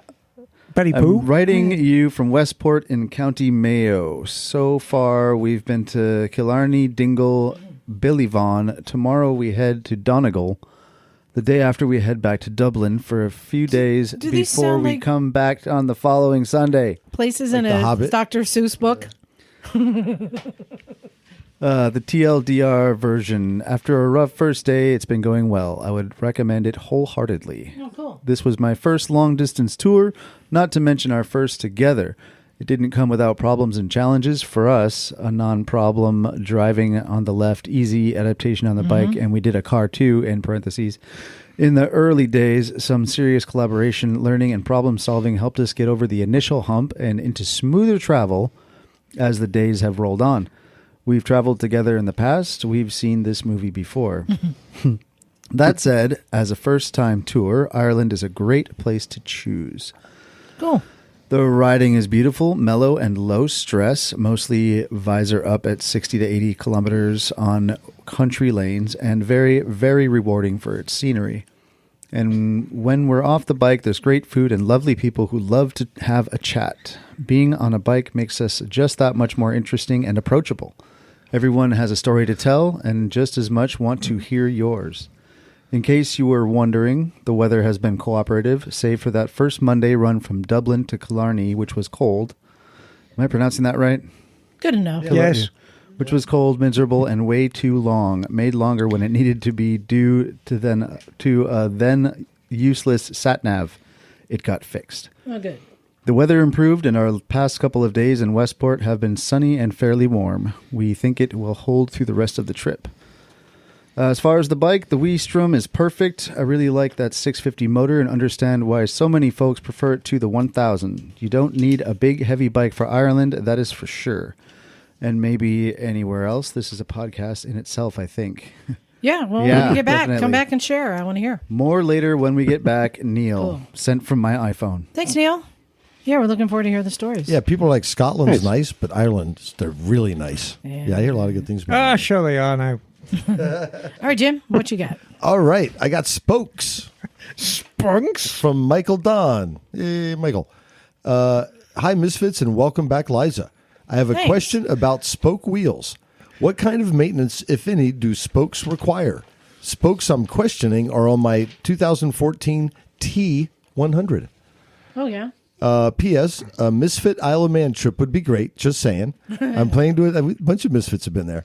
I'm planning to attend the TT in a year or two. Wondering if any of the Misfits can can make some TT trips. So gracias, Mike from SoCal. Orale. That's a good question. I don't know that I want to go to the TT. The Manx was so much fun without more, the crowds. more approachable. I thought you said spunk wheels. So, spunk wheels. Spoke. He's wanting spokes. Is there any spoke maintenance? No, spokes generally a late bike like a T100. I like to play it like a harp. Yeah, if you're really, really worried about it, just kind of grab 4 spokes at a time, go bop, bop, bop, and you'll feel a loose just one. grab 4 at a time. But, most of the spoke wheels these days are maintenance free. I grab a screwdriver and you just plink, plink, plonk. That's a bad one. What are they made out of on the T100? Are they steel or chrome? Yeah, they're steel. They're steel. And they've got a bright plating on it. I'm not sure what it is. I don't think it's chrome. I think it might be a nickel plating. But they've got a bright... They are steel with a bright plating. So Thank you. Thanks, Michael. Which maybe I need to... Hey, Jim, you want to go to the Manx this year? Later this year? I do, but like I said, there's so much of America that I want to see. Like, I want to see a lot of America before I do that kind of stuff. But France might be in the works in 2 years. You could get a hot dog. Get a hot dog royale. Yeah, you can get some camembert. All right. Bagel, you got an email to read.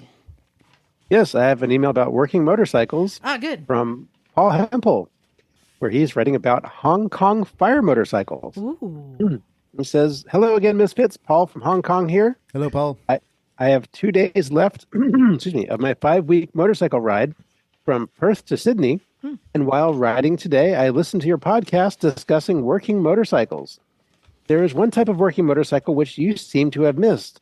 Motorcycle fire trucks, in quotes. What? Yeah, he says Hong Kong has these to use in narrow alleyways, and they are basically BMWs with large fire extinguishers as panniers, along with other firefighting equipment where the pillion seat would be. One of my students in the fire services department told me that if one of the fire extinguishers is used, it is critical to also empty the other. Otherwise, the bike would be seriously unbalanced and essentially unrideable. Wow, Can you turn them backwards like rockets? You probably could put extra acceleration. I mean, it's not something I considered, but, Hong Kong is known as the most crowded city in the world. So it makes sense. Yeah. And he says, also, a few words regarding my motorcycle ride across Australia. I can understand the attraction of the dark side, using a car tire for the motorcycle. Before Bagel says anything about cornering stresses, just be aware that would require corners in order to become an issue. Crossing the Nullarbor, then going up the Stewart Highway to Uluru, formerly known as Ayers Rock, the only thing that resembled a corner was when pulling off the highway to get fuel at a roadhouse. In 5 weeks riding, the number of other Americans spotted was 0. People would actually come up to talk to me when they would hear my accent. Apparently, Americans can sometimes be sighted in the big cities, but rarely out in the countryside. It almost makes me feel special. Paul. Well done, Paul. Well, didn't Wendy Crockett use a car tire when she was slabbing for her world record? So, yeah. Yeah, she said, for long distance. And listen, before you guys get any big ideas, a car tire does not belong on a motorbike. On a motorcycle. By the way, I just sent you a lovely picture, Jim. Okay, oh no. All right, I have an email. This one is from Alan, and this is another Alan. working bike email. This is when we were talking about the blood bikes, which I think are really, really cool. He says, I've been meaning to email for a while now, but the mention of blood bikes last week tipped my hand. As Miss Emma said, we Brits are very proud of the NHS and what it does. And anything we can do to help it often makes a difference to someone in need of their expertise. I have been a blood biker for 5 years now, covering on average about 7,000 miles a year on bikes and in cars. My own Divvy 900 or one of the Fleet FJRs. Fantastic. That's a diversion 900 to you. Okay. The cars enable non-bikers to help, but also when we have more than a couple of boxes of blood to transport. It is a privilege to be able to transport such a precious commodity to the various hospitals in our patch in Kent, and also the area's air ambulance. It makes a huge difference in emergencies as well as more routine operations and helps keep the cogs turning and patient outcomes as positive as possible. And we do this completely voluntary and free of charge. And to be honest, it's a great excuse to go for a ride in the wonderful Kent countryside. Having said that, blood biking was the final piece of the puzzle I needed to get back into biking after a 15-year hiatus following kids and generally just not enjoying the riding. Since getting back into riding and a requirement for blood bike riders, I took the advanced motorcycle test, and this has changed the way I ride and increased my enjoyment of riding from the early days. You can never do enough training. All money well spent. Amen. Well said. Other than that break, I've been riding since I was 17, starting out on an RD125LC. Yep. Probably not the best bike to learn on. No. Is that a two-stroke? Oh, yeah. Yeah. Then went through various Super Dreams, Yes. Maggots, Yes. a BSA C15, Yes. a CZ of some sort, Yes. a Triumph Twin, which is very dodgy, Yes. an FJ1100, and finally an SV650S. Okay. Coming back into riding, I got a Divvy as a gentle route back before getting something more exciting after a year. Well, 4 years later, I still had that Divvy, but now I've been looking to upgrade to a Triumph Sprint ST or my current up-the-butt bike, a Ducati ST4S. All nice and cheap, but not help when the wife spent my annual bonus on something else.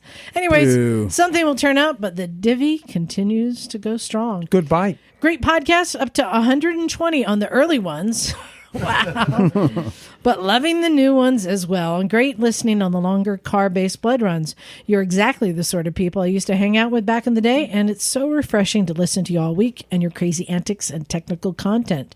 If I ever make it to the West Coast, I will surely make a point of calling past and and keep hoping the stars may align when you guys are over this way. Liza's trip last year didn't pan out with my work schedule, and I suspect Miss Emma will be based up in the Midlands when over during the summer. Thanks again. Keep riding and spannering. Cool. Thanks Lovely for email. in. And actually, I am flying into Gatwick and staying overnight with friends in Gatwick. I need you to take pictures.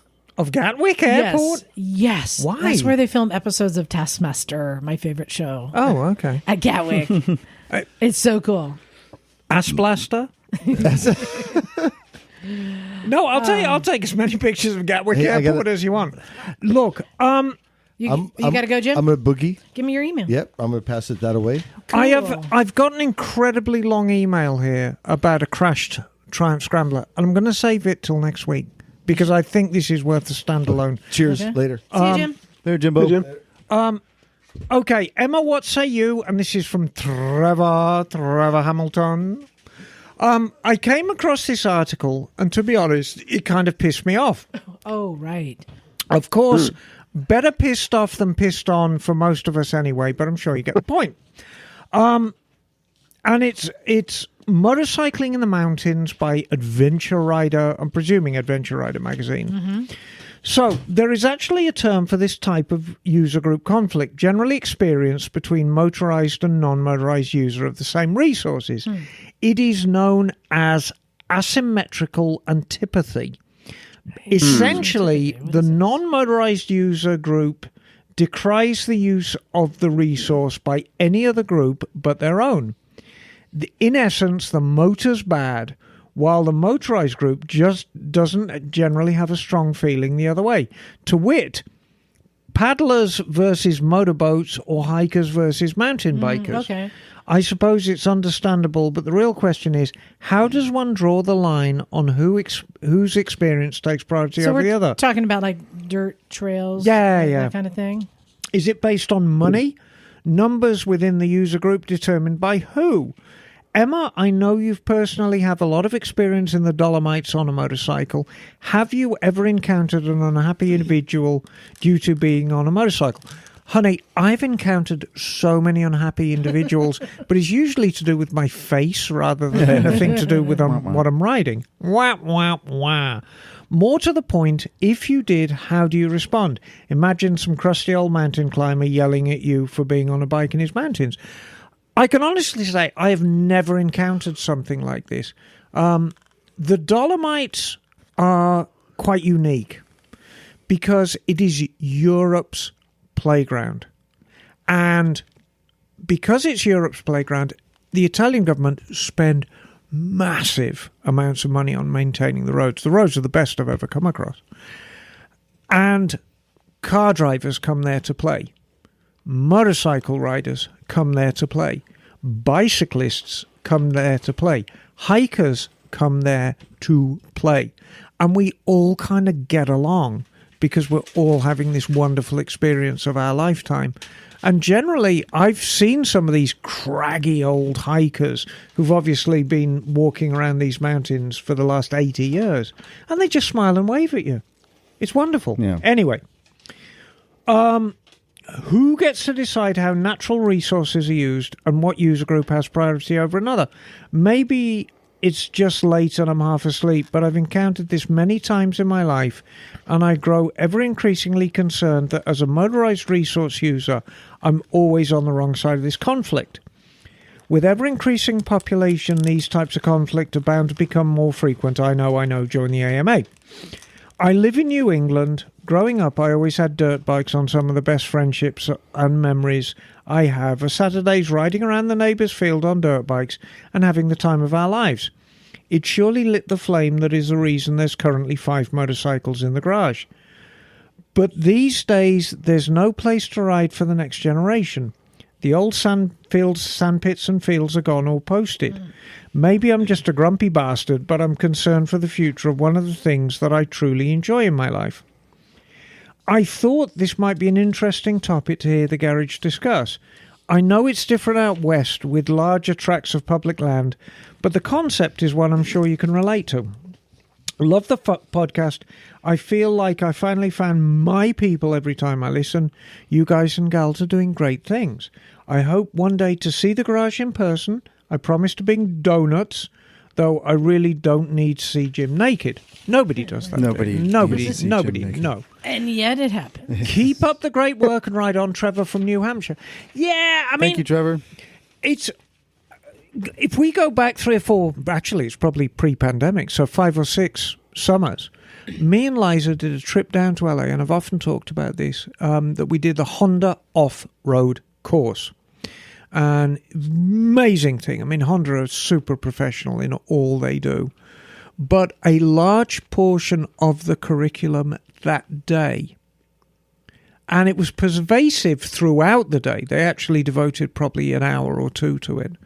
But we were constantly reminded of it throughout the day as we were doing our hands-on training, was how to impact the environment in the least intrusive way, how to ride your bike with a very, very small footprint and be mindful of the environment you're in. And they really put emphasis on that. And I think as responsible motorized vehicle users, all you can do, you're not going to change the broader perspective, and there's always going to be people who disapprove of what you do. There's always going to be people who secretly think you are a fucking superhero for riding a bike. The irony is we don't know who those people are, but walk with a light footprint, do everything you can to protect the environment you're in, and if you come across toxic people who want to yell at you, just twist the throttle and put them in your rearview mirror. Take the high road. Yeah, I mean, and here we're somewhat limited where we live because we have dirt bike parks to go to, but you can't just go ride wherever you want because this is heavily populated and it's valuable real estate. But you can go to the Sierras and there's miles and miles of dirt roads. You go to the Black Hills of South Dakota, there's miles and miles of dirt road. You go to Texas where you don't have a lot of people, but it's all like ranches that are owned and fenced off. It's hard to find a place to ride. It all depends on where you are and what resources have been allotted to it. Right. And in some places, it's bountiful, and some it's very restricted. It all depends on really population and corporation. But I don't think it's really going away at all. You just have to I don't think so. Because there's more and more like dirt bike parks and more things being restored. So you have to find there will be more, them. especially with electric bikes. And it's true on a variety of subjects, but of course we're just going to keep ourselves to motorcycles. It's very, very nice. Walking down memory lane is very, very sweet. And, I look back at my time in motorcycling and how the roads were and how the people were in the 1970s, and I would happily go back there. But the reality is nothing stays the same and everything changes. And I don't think there's any value in dwelling back there. I think it's nice to visit memory lane and remember what things were, but to expect things to stay like that, I don't think that's realistic, and I don't think that's entirely healthy. So, yeah. All right. Going out of order, I just wanted to jump in real quick. I have a short one here. And this one is from Graham, who says, "Hey, Liza, thanks so much for my T-shirt, which just arrived. I've shipped out the shirts to all the patrons." Oh, fantastic. What a handsome man. You should have received it by now. If you haven't, maybe you didn't order it. Send me an email, motorcyclesandmisfits@gmail.com, and check in. And again, all of our Patreon subscribers at $5. Look how happy he is. Look at him. Yeah, look at him in that shirt. So they're in. I'm shipping, and it's not too late to become a Patreon sponsor. $5 or more. I'm going to send you out a brand new T-shirt. It's as simple as that. Or you can go to the store and buy them. It's $25, free shipping. In the U.S., free shipping. How often does that happen? And I'll ship it anywhere in the world internationally for $20. So it looks like Graham, who is wearing our shirt and is smirking like a Cheshire cat, is massaging a cylinder head from a large there called Kawasaki. He said, so here's a picture of me trying it on whilst I'm building up the valve gear on my KZ1000 head in my tiny UK kitchen. I've got the best wife letting me do this as the bike is in the dining room. Fingers crossed it'll all be done this weekend. I wish. That would be amazing. Be able to work on the bike in the living room or the dining room. No, I used to myself because, I mean, a lot of British houses don't come with garages. Mm-hmm. And you got a motorbike and it's cold outside. What are you going to do? Kitchen table. Well, Bagel, do you have one there? I do. Go ahead and read that. I have an email from Daniel Sanchez. Here at Hello Misfits. Is he French? No. Oh. Wait. Hello Misfits. My name is Daniel. And I listen to the podcast from Madrid in Spain. Weekly while working. I love all of you Misfits and enjoy learning and laughing from you. But I'm always impressed with Miss Emma knowledge. Oh. Today, you are talking about police bikes, and Emma has mentioned Sunglass. Yes. A Spanish brand that used to make motorcycles for the police in the 1970s and early 80s. So hear Emma talking about Sunglass make me very happy and confirm me that she's knowledge. It's awesome. I am a Sunglass big fan, and this past March, me and two friends took our 370 Sunglass to an off-road adventure to Morocco. I would love to share some pictures. I would love to visit you someday, but it will be better that you Misfits plan a Spanish tour someday. I have to say that Spain is one of the best motorcycle destinies, no doubt. Keep your awesome garage project. PD, sorry for my poor capacity to express myself in English. Daniel Sanchez. Muchas gracias. Oh, yeah. Daniel? I had to make him sound sexy. Daniel, you are my amigo para siempre. Thank you. Yeah, fucking Gracias, sunglasses. It's always about having respect for the domestic product. Always. I always keep British bikes in my heart. Here I am in America, and there's also a Harley Davidson in my garage. Always respect for the local stuff. And Sunglass made some damn good bikes. They really did. Very robust. Well, Emma, we got a couple emails left. Some of them are long. We're going to save those. I think so. I want to give you the last one. Oh, look here. Okay. Hello, Misfits. Hello. I have been listening for several months now to both your extensive backlog of episodes and the new ones as they are released. I'm a fairly new rider at 24 years old, with this being my third season of riding. Oh, congrats. I found motor camping and touring to be my two-wheel calling and recently upgraded from my first bike, a 1981 Kawasaki KZ440. I want one of those. Yeah. Yes, you do. Yes. To an 02 Suzuki Marauder 800, and he's included pictures, I which like is the just lovely. Marauders. Yeah, Marauder's a good I bike. think they're cool. I just put in my time off request for my big summer trip, July the 10th to the 31st. 3 weeks to get from my home of Baltimore, Maryland, to Santa Cruz to visit both you guys and hopefully a portion of Highway 1. Oh, we can do that. Mm-hmm. I plan to camp the whole way via BLM land, Bunker Biker. Oh, Thanks cool. for the episode featuring Z, what an inspiration, and stealth camping when needed. I have a tight budget for both money and time. I'm leaving it open-ended, only planning my destination and time that I must return home. If you guys get to this email, I would like to seek some sage advice.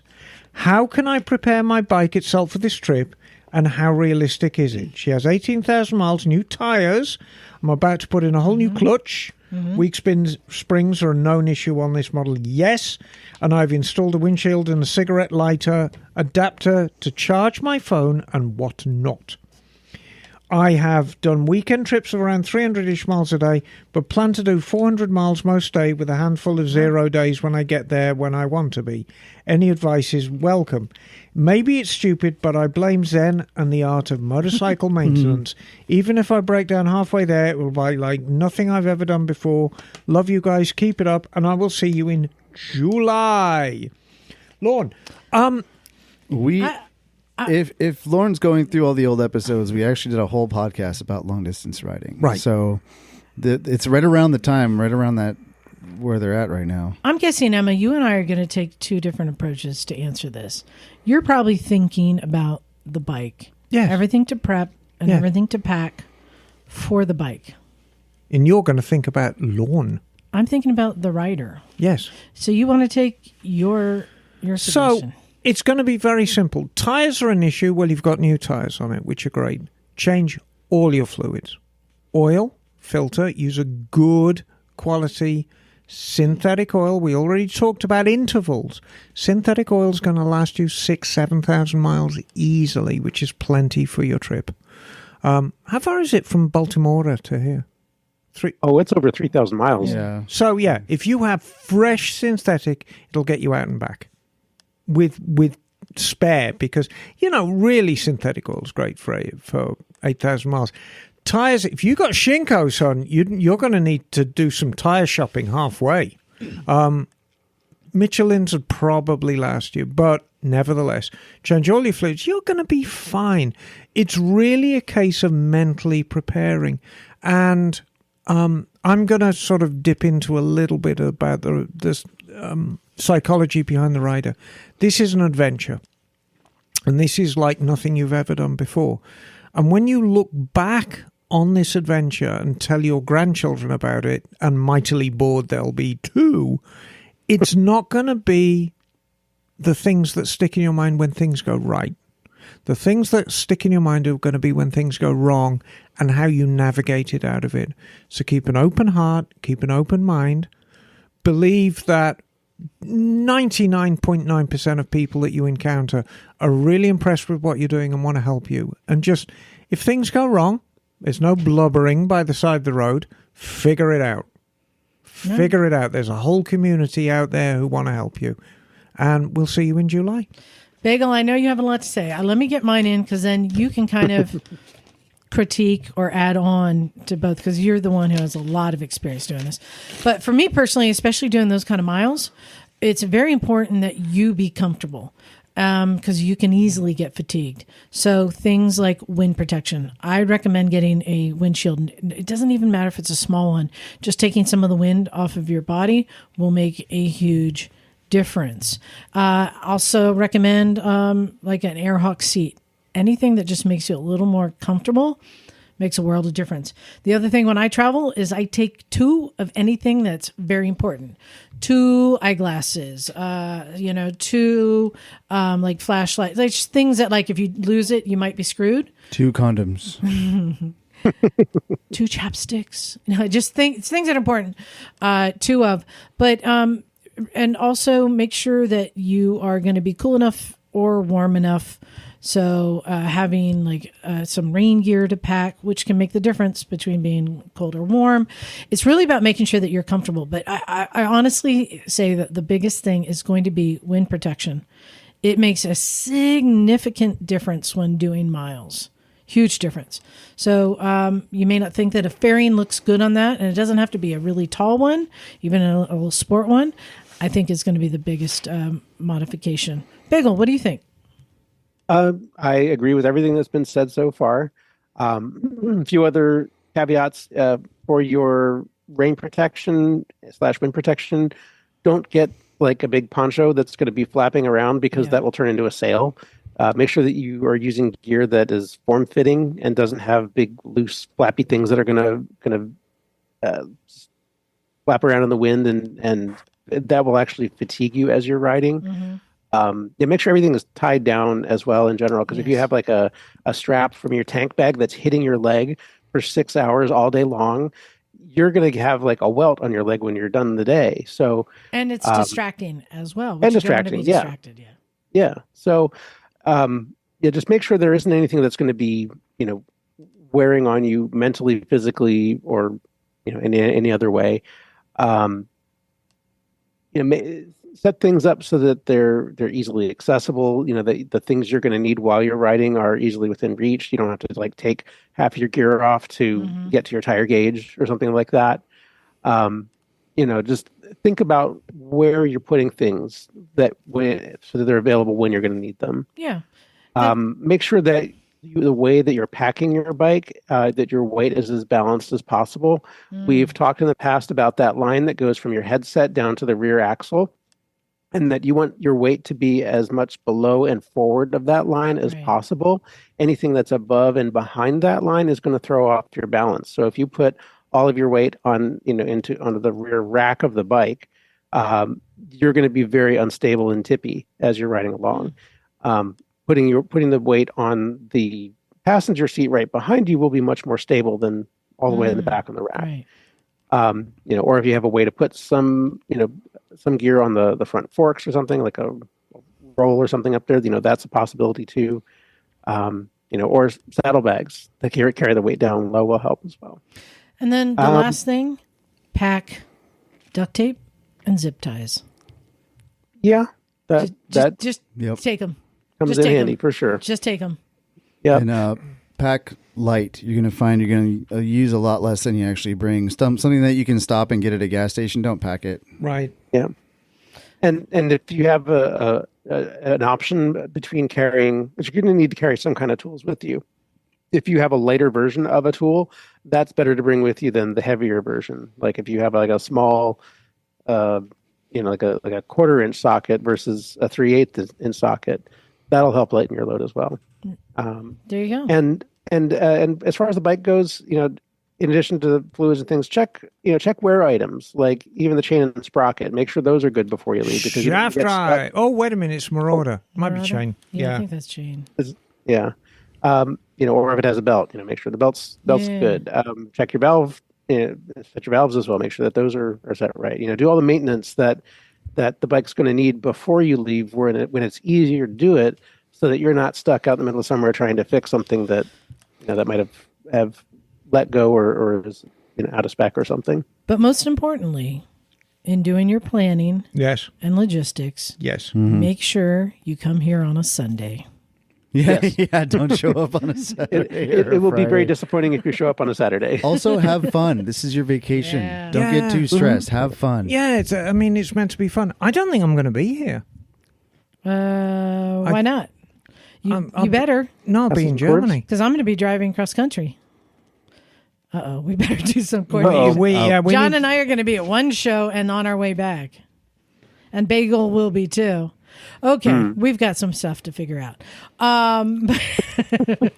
But for now, if you want those quail tickets, send me an email. motorcyclesandmisfits@gmail.com. Send us an email about anything. Even if you don't want the tickets. We're almost caught up. So keep them coming. And Merry Christmas. Merry Christmas, Mr. Lawrence. Oh my gosh. And don't forget to go to motorcyclesandmisfits.com You can order shirts there. You can also find the link to get to our Zazzle site if you want to get a Emma's Army shirt or mug. There, you can find them all there. So yeah, come on out. Yes, that's right. It's summertime. Yep. This is when people drop in for visits. Summer, we like it. summertime. I've had some people reaching out saying, "Am I allowed to come?" It's like, yes, anyone is allowed to come on a Sunday. On a Sunday. Oh, Come on over. Yeah, and I mean, I think that's the thing I want to stress the most about us. I mean, we've had a couple of emails that people are describing themselves almost as if, well, I'm sorry I'm this, but I listen to this. Everyone is welcome here. As long as you love motorbikes, you will always be welcome at the Recycle Garage. We love anybody who's into bikes here. Everybody. I don't know, Doug. What do we think about quad riders? Those aren't bikes. No, those aren't bikes, darling. Okay, good. So we can hate them. That's such a strong word. Had another We should try to incident in convert Hollister them. last week, but I'm not going to talk about that. We should convince them that they need to get real bikes. There you go. Just quad riders are motorcyclists that are just a little misguided. That's all. Yes, There you they go. don't know the way. Yeah, they lost their way. So yeah, we made it through another episode, and finally, I felt so guilty about all these emails because we keep getting through them, but we got through them, and a lot of them give us cool things to talk about. So thank you very much. Keep them coming. Thank you just for listening and coming along the ride with us. We're coming into the summer. This is now like all the events are starting. The Quail, Busy AF every yes. weekend. Yeah, Things and to do. I think take some swag out to the Quail. I think we can do like a little bit guerrilla setup behind my tent. Oh, do you have to have like a permit and shit to set up? I do. there? I mean, no, I do. But I think if you do a little guerrilla action, that we'll see how that works Out of the trunk of your car, it's like, hey, I got the stuff. So going. Yeah, and if you're right. going to the Quail, go see Emma and ask her. For Don't forget the gin and magic tonic. phrase. Yeah. yes, Give me some of that. it's. Can I have a gin and tonic, please? Oh, please. Okay. Yes. So thank you everyone for listening. I really appreciate it, and this is why we keep doing this Yes. for you guys. So on that note, I think it's time to get out of here. Thanks is. everyone. Yep.